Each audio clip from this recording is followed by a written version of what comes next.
जय श्री कृष्ण। 11वां अध्याय। ऋषिपुत्री का घोर तप तथा शिव का उसे 5 पति होने का वरदान देना।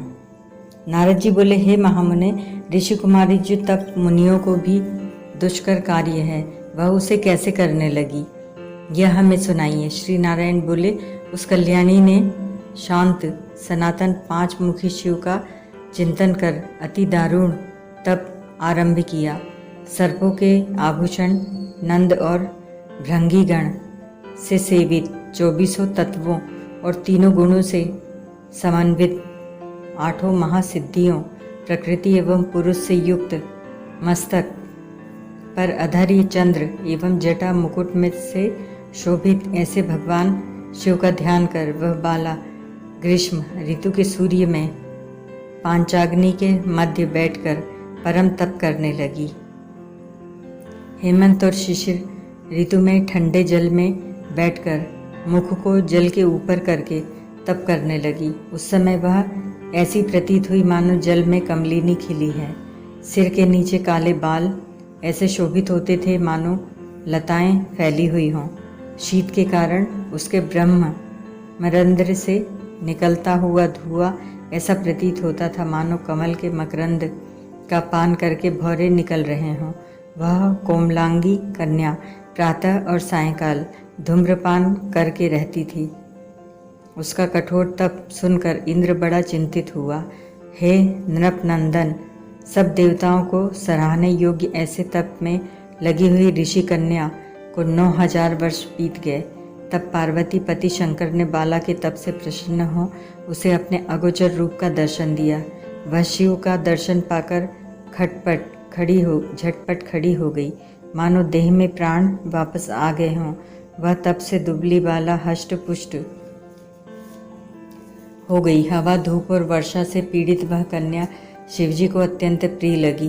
तब कन्या ने नम्र हो शंकर जी को प्रणाम किया। फिर विश्व बंदित शंकर की मानसिक उपचारों से पूजा करके बड़ी श्रद्धा भक्ति से स्तुति करने लगी।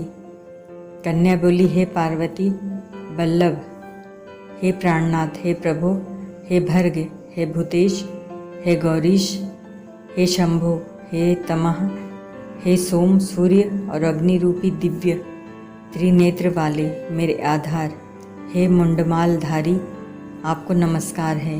अनेक तापों से उत्पन्न पीड़ा वाले व्याधि से युक्त इस घोर संसार रूपी सागर में डूबे हुए दुष्ट काल रूपी सर्फ की उग्र दाढ़ों से डसे हुए प्राणी भी आपकी शरण में आकर मुक्त हो जाते हैं। हे विभो, आपने बाणासुर को अपनाया, राजा अलर्क की मरी हुई स्त्री को जीवित किया।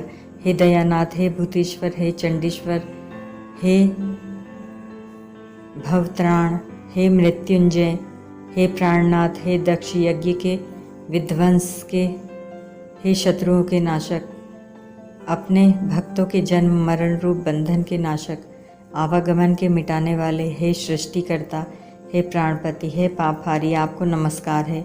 श्री कृष्ण बोले, हे युधिष्ठिर, मेधावी ऋषि की तपस्विनी पुत्री मन और वाणी से शिवजी की स्तुति कर शांत हो गई।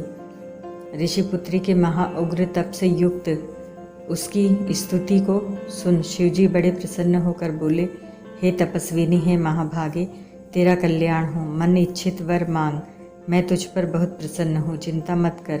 हे राजन, महा आनंद में मग्न हुई कुमारी प्रसन्न हुए शिव के ऐसे वचन सुनकर बोली, हे दीनानाथ दया सिंधु, यदि आप मेरे ऊपर प्रसन्न हैं तो मुझे मन इच्छित पति दीजिए। हे प्रभु, देर मत करो। हे महादेव, मुझे पति दो, श्रेष्ठ पति दो। मैं पति मांगती हूँ, इसके अतिरिक्त तो और कुछ नहीं चाहती। ऐसा कहकर वह चुप हो गई।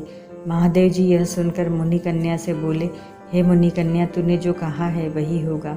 तूने 5 बार पति पति कहकर वर मांगा है, इसीलिए हे सुंदरी, तेरे पति होंगे और वे सब शूरवीर, धर्मवेत्ता, साधु, सत्यवादी, पराक्रमी, जवान, अपने गुणों से विख्यात, सत्य प्रतिज्ञ, जितेंद्रिय, तुझे सब सुख देने वाले और सभी गुणवान राजकुलोत्पन्न होंगे। श्री कृष्ण बोले, शंकर जी के ऐसे वचन सुनकर वह कांपते हुए बोली, हे उमाकांत, ऐसा अनीतिपूर्ण वर देकर मेरा संसार में तमाशा न बनाए, क्योंकि एक स्त्री का एक ही पति होता है। 5 पति वाली कोई स्त्री कहीं भी न देखी है और न सुनी है।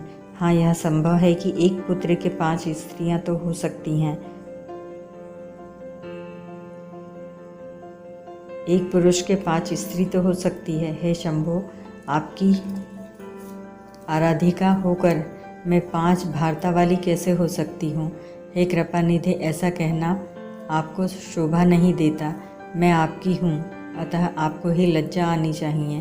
कन्या के ऐसे वचन सुनकर शंकर जी फिर उससे बोले, हे भीरू, इस जन्म में तुझको पति सुख नहीं मिलेगा, परंतु तेरे अगले जन्म में जब तू अपने तपोबल से अयोनिजा अग्निकुंड से उत्पन्न होगी, तब तू पति सुख को प्राप्त हो परम पद को पावेगी। तूने मेरे प्रिय स्वरूप दुर्वासा का अपमान किया है। हे सुभ्रु, यदि दुर्वासा कुपित हो जाएं, तो वे तीनों लोकों को भस्म कर दें। तूने अहंकारवश ब्रह्म तेज का तिरस्कार किया है और भगवान के प्रिय पुरुषोत्तम मास का सेवन नहीं किया, जिसको श्री कृष्ण ने अपना सब ऐश्वर्य सौंपा है। हे बाले, मैं ब्रह्मा से लेकर समस्त देवताओं और नारद से लेकर जितने तपस्वी लोग हैं, वे सब श्री कृष्ण की आज्ञा का पालन करने वाले हैं। उनकी आज्ञा का उल्लंघन कौन कर सकता है? हे मूढ़ कन्या, दुर्वासा के कहने पर भी लोग पूजित मास तूने नहीं पूजा, अतः हे द्विजात मजे, तेरे 5 पति अवश्य होंगे। पुरुषोत्तम मास के खंडन करने से अब यह टल नहीं सकता। जो इस मास की निंदा करता है, वह उसके विपरीत फल पाकर घोर नरक में जाता है। जो मनुष्य पुरुषोत्तम मास के भक्त हैं, वे पुत्र पौत्र धन से संपन्न होकर इस लोक और परलोक की सिद्धि को प्राप्त करते हैं। हम सब देवता भी पुरुषोत्तम मास के सेवक हैं, जिससे पुरुषोत्तम भगवान प्रसन्न होते हैं। ऐसे सेवन करने योग्य श्रेष्ठ मास को क्यों न पूजें? अत्यंत महान महात्माओं का वचन कैसे मिथ्या हो सकता है? तू ही बता। सदा बोलने वाले मुनियों की वाणी अनुपूरणीय है। नीलकंठ महादेव ऐसे कहकर तत्काल अंतर्ध्यान हो गए। तब वह बाला अपने झुंड से बिछड़ी हुई मृगी की भांति चकित हो इधर उधर देखती हुई रह गई। सूत जी बोले, हे मुनियों, दोज के चंद्रमा से युक्त भाल वाले सदाशिव के अंतर्ध्यान होने पर जैसे इंद्र को वृतासुर दैत्य का वध करने पर ब्रह्म हत्या लगने के कारण चिंता हुई थी, उसी प्रकार मुनि कन्या को दुर्वासा के वचनों का उल्लंघन करने के कारण चिंता समा गई। ओम तत्सत।